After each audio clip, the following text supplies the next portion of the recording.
после того, когда определено место, время, клиника и выбран хирург, который будет оперировать. И дальше есть просто технические нюансы, которые надо организовать. Да?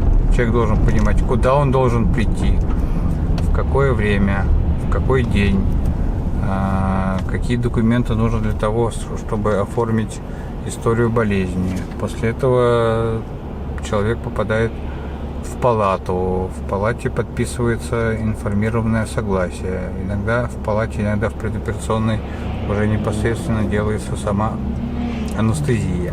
Потом делается сама операция.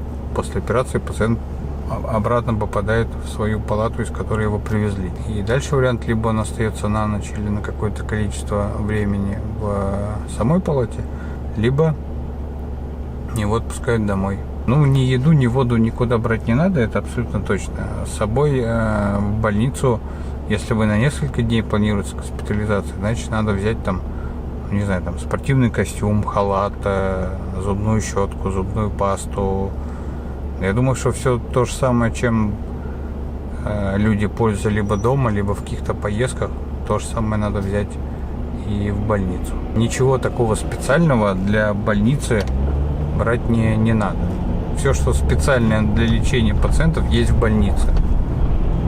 Не надо покупать там ни лекарства, ничего. Все организовано и все есть.